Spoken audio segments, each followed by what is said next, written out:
Imagine this, a pharaoh so dangerous, so controversial, that his enemies tried to erase him from existence. His name was carved out of temples, his statues shattered, and his city left to rot in the desert. For nearly 3,000 years, history acted like he had never even lived. But why? How could the ruler of the most powerful empire on earth go from godlike status to complete erasure?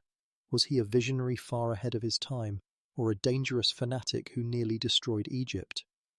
The truth lies in the story of Akhenaten, the pharaoh who dared to challenge tradition, rewrite religion, and defy the very foundations of Egyptian society. And the way his story ends is unlike anything you've ever heard.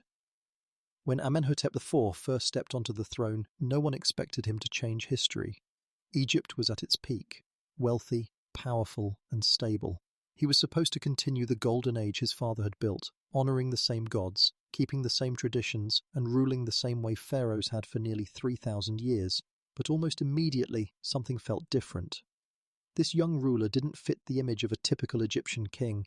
Ancient carvings show him with an unusual, elongated face, narrow limbs, and a strangely feminine figure. Historians still debate whether it was an artistic choice, or if Akhenaten truly looked that way.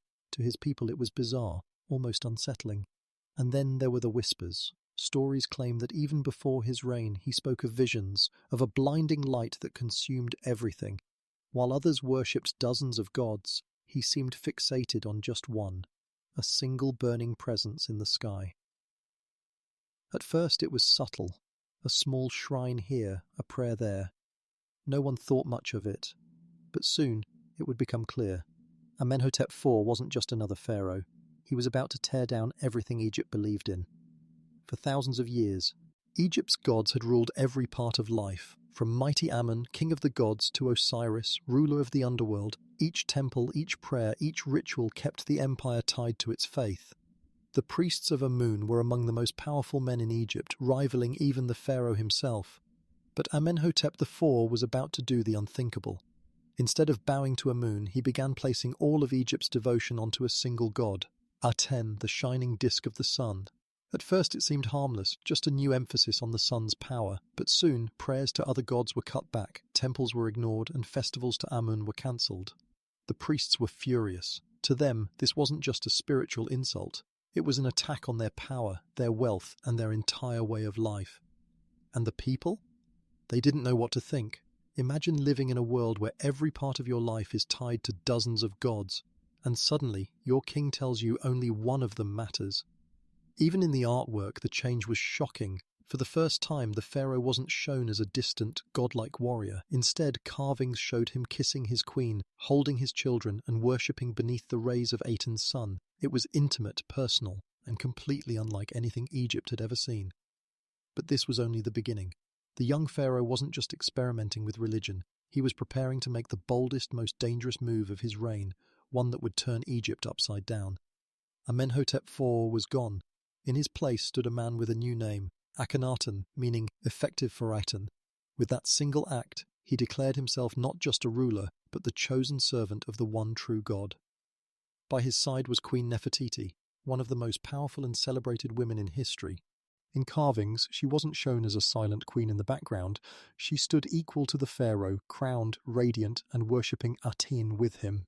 Together, they presented themselves not as distant monarchs, but as the living family of the sun. Their children carried names that tied them directly to Aten's light. Every aspect of their lives, from palace rituals to family gatherings, became a reflection of this new faith. But this devotion came at a cost. The priests of Amun were stripped of influence, their temples neglected, their wealth redirected to Aten.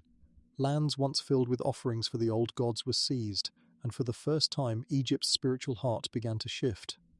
For the common people, this was disorienting. Their prayers to Osiris for the afterlife, to Isis for protection, to Hathor for love, all of it was suddenly overshadowed by the demand to worship a single, unfamiliar god. And Akhenaten wasn't done yet. Simply changing prayers and temples wasn't enough. If Aten was the true god, then Egypt needed a city unlike any the world had ever seen, a city built from the ground up to worship the sun. Akhenaten was no longer satisfied with simply changing prayers. If Aten was the one true god, then Egypt itself had to reflect that truth. And so, in one of the boldest moves any pharaoh had ever made, he abandoned the empire's traditional capitals, the sacred city of Thebes, the mighty temples of Karnak, and ordered the construction of an entirely new city. Its name was Akhenaten, the horizon of the sun. Today we call it Amarna. Built at astonishing speed, this city rose out of the desert almost overnight. It wasn't hidden in shadows like the temples of old. Its shrines were open to the blazing sky, where Aten's rays could shine directly on the worshippers.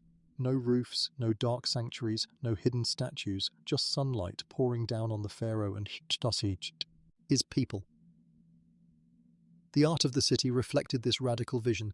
Scenes of Akhenaten and Nefertiti worshipping with their daughters filled its walls, family, intimacy and devotion replacing the distant, godlike images of pharaohs from before.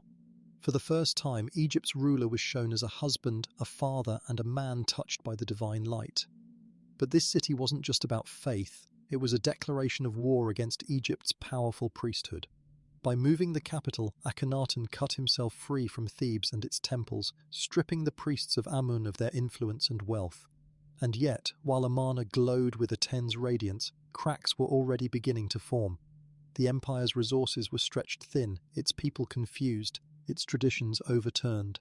Inside the Golden City, life seemed perfect, but beyond its borders, Egypt was starting to unravel. Inside the shining city of Amarna, Akhenaten's world seemed untouchable. He had power, he had Aten, and he had Nefertiti by his side. But behind the golden walls, whispers of scandal began to spread, whispers that still shock historians today. For all his devotion to Aten, Akhenaten faced one major problem. He had no male heir. In a world where dynasties lived or died by bloodlines, this was a crisis. Desperate to secure his throne, he turned to the only family he trusted, his own daughters. Carvings from Amarna suggest marriages between the pharaoh and some of his children, a practice that horrified later generations. Some believe it was symbolic, tying his bloodline directly to Aten's divine light. Others think it was an act of desperation to keep power within his household. Whatever the truth, it blurred the line between religion and scandal, leaving a stain on his legacy that still lingers. But the tragedies didn't stop there. Several of Akhenaten's daughters died young, some possibly in childbirth. In the Art W. Orc of Amarna, we even see heartbreaking scenes, the royal family mourning a lifeless child beneath the rays of the sun god they worshipped. For a pharaoh who claimed to be chosen by Aten, these losses cast a dark shadow over his reign. Meanwhile, tensions inside the court were rising. Nobles whispered, priests plotted, and ordinary Egyptians, who had never fully accepted Aten, began to see their ruler not as a visionary, but as a man obsessed, trapped in a crumbling dynasty. And outside Amarna's walls, Egypt itself was slipping away. Foreign allies cried for help, rebellions erupted, and the empire Akhenaten inherited, the strongest in the world, was suddenly at risk of collapse. While Akhenaten was pouring his energy into Aten and his city of the sun, the world around him was falling apart. Egypt had once been the superpower of the ancient world, commanding respect and fear from every neighbour. But under his rule, that dominance began to crumble. Letters from foreign rulers, discovered centuries later, paint a desperate picture. Kings and governors begged Egypt for soldiers, for gold, for help against enemies pressing at their borders. But their cries went unanswered. The pharaoh who should have been protecting his empire was too consumed with his god, his family, and his new capital. Inside Egypt, the priests of Amun, though stripped of wealth and power, were quietly rebuilding their networks. Ordinary people, confused by Akhenaten's strange religion, never gave up their old gods. Behind closed doors, they whispered prayers to Amun, Osiris, and Isis, waiting for the day tradition would return. Even the art of Amarna began to change. The once intimate, radiant images of the royal family grew distorted. The pharaoh was shown with exaggerated features, almost grotesque, as if reflecting the chaos that surrounded his reign. By the end of his rule, Egypt was no longer the confident empire it had been. Its borders were weakened, its people divided, its faith fractured. The golden city of Akhenaten still glittered, red under the sun, but beyond its walls, an ancient power was fading fast. And when Akhenaten finally disappeared from the throne, the backlash would be swift, brutal, and absolute. When Akhenaten's reign came to an end, there was no grand farewell. no glorious tomb carved into the Valley of the Kings. Instead, his legacy was torn apart piece by piece. Almost immediately, his successors moved to undo everything he had built. The great city of Akhenaten was abandoned, left to the desert winds.